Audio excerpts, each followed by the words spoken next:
Salut makers, CrazyDoob découpe laser aujourd'hui avec la présentation de cette Totem S de chez Toutrees. Alors gadget ou pas gadget? Au déballage, la découverte des pièces peut faire peur. On a énormément de pièces en plastique, tout ce qui est pieds, système de guidage, capot moteur, etc. Même la plaque arrière de fixation des galets de mouvement pour X est en plastique relativement souple. Donc ça n'annonce pas forcément quelque chose de très bon pour la suite. Les gaines, le passage de câbles qui sont de la gaine d'électricien fendue, je trouve ça vraiment extrêmement cheap.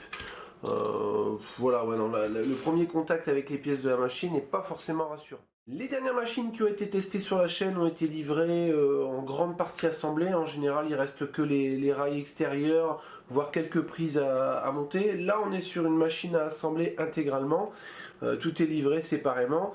On a une notice qui est plutôt complète, assez diluée.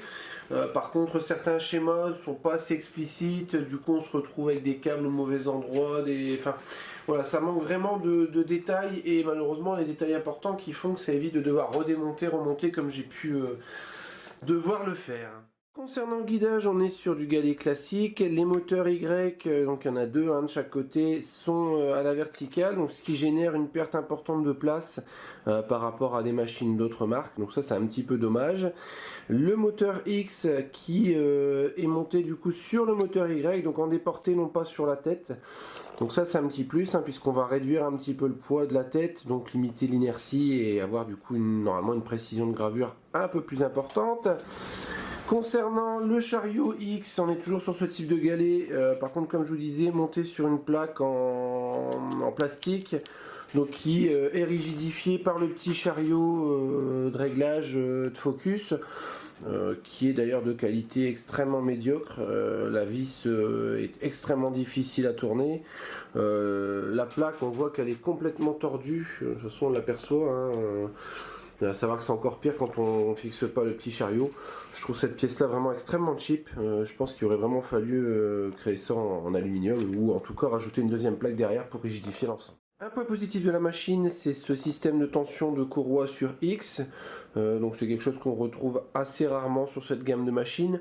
Ce qui est dommage, c'est de l'avoir sur X et non pas sur Y. Je trouve du coup que ça n'a pas forcément énormément d'intérêt, si ce n'est pour la marque d'utiliser une courroie fermée.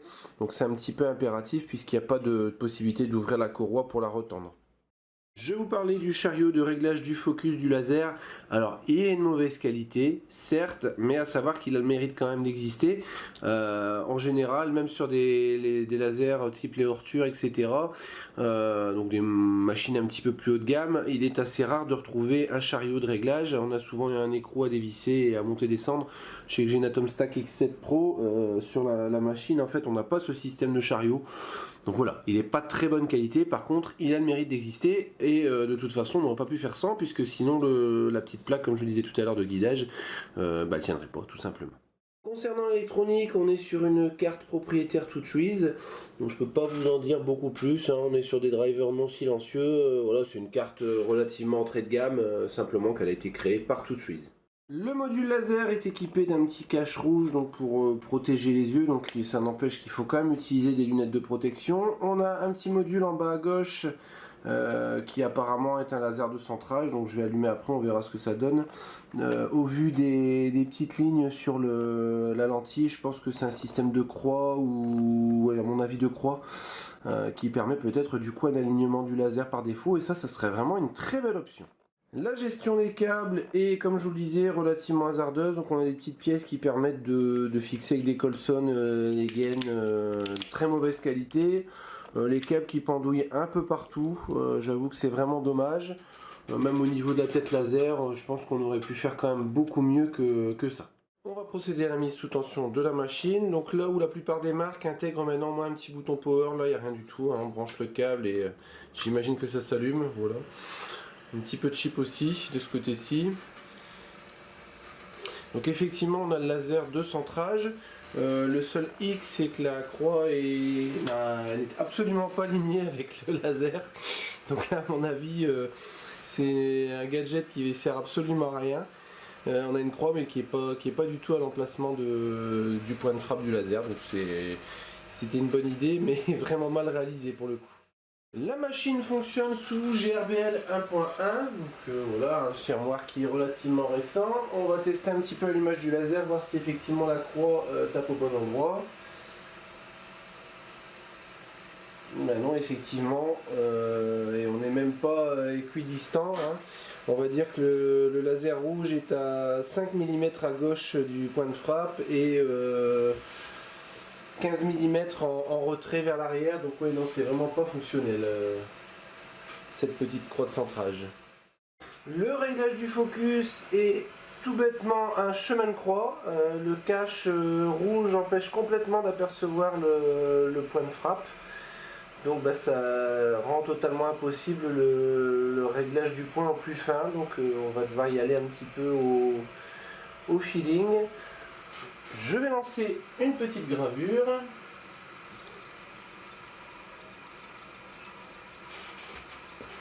Donc la machine est plutôt silencieuse, donc ça c'est un point plutôt positif.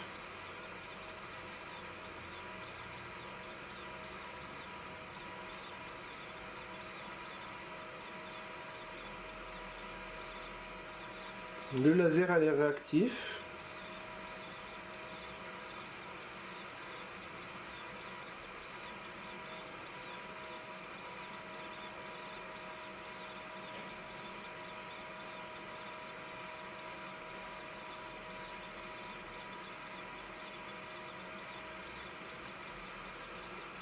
Côté fonctionnement, ouais, je dois dire que le ressenti est plutôt pas mauvais.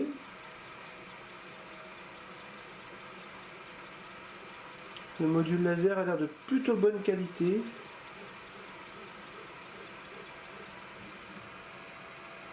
Hop, on va voir un petit peu le résultat. J'ai volontairement fait une gravure relativement fine.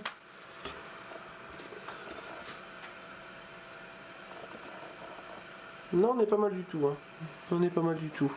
Bon, je suis grave à l'envers par contre. Bon, ça doit être au niveau de mon logiciel, c'est pas très grave. Mais ouais, non, le résultat est plutôt pas mauvais. On va maintenant faire un petit test de découpe.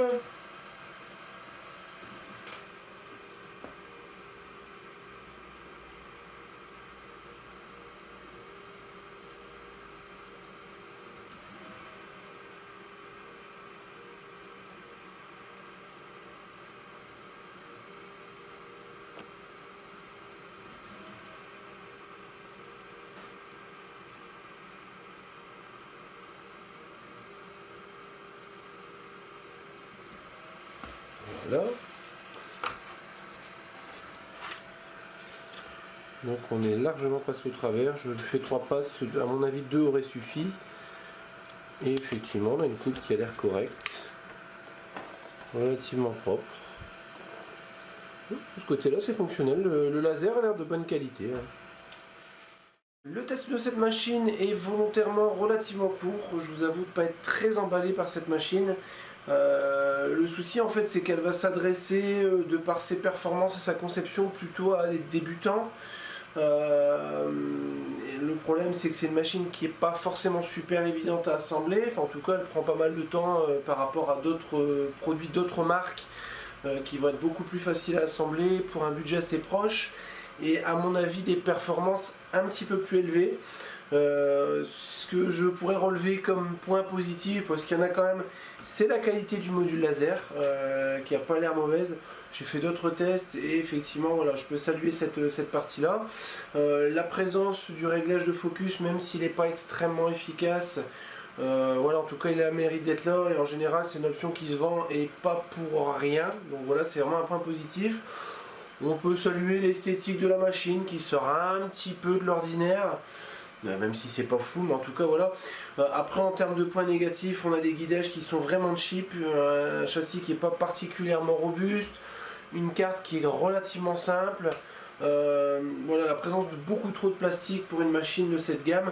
On est quand même sur une machine, je crois à l'heure actuelle, qui avoisine les 190 €. Donc voilà, c'est pas un petit budget non plus. Pour moins cher, on peut trouver des châssis un peu plus évolués.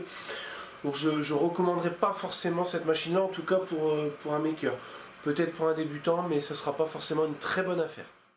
C'est relativement rare, mais je suis relativement déçu par cette machine. En général, une machine qui me déçoit, je ne la teste pas, d'autant plus quand elle a été offerte par la marque. Le souci, c'est que je vois beaucoup passer de posts sur les réseaux sociaux, etc. sur cette machine. Donc je voulais moi la tester et puis surtout, bah voilà, je voulais rétablir un petit peu la vérité. Attention, hein, c'est pas du vol, voilà, c'est une machine quand même qui a demandé de la recherche et du développement, hein, voilà, on est sur une machine travaillée, les assemblages, voilà, c'est des... On sent vraiment qu'il y a une recherche. Malheureusement, pour moi, à mon avis, c'est pas très bien exécuté et le choix des matériaux n'est pas forcément super judicieux. C'est dommage, parce que voilà, il y a des petites choses en plus qui auraient pu rendre cette machine vraiment sympa, notamment le pointeur laser, comme ça on croit, mais qui est juste pas positionné au bon endroit, donc c'est dommage. Le système de réglage aussi, voilà, de série, je le répète, qui est pas souvent présent. Voilà, il y a une volonté de bien faire, mais il y a quelque chose quelque part qui est parti un petit peu en sucette. Voilà, en tout cas, j'espère avoir répondu à vos interrogations sur cette machine, donc la TouchWiz Totem S. Si vous avez des questions, des commentaires, ça se passe juste en dessous de la vidéo. Likez, partagez, abonnez-vous, n'hésitez pas à nous rejoindre sur les réseaux sociaux. Et je vous dis à bientôt pour de nouvelles vidéos.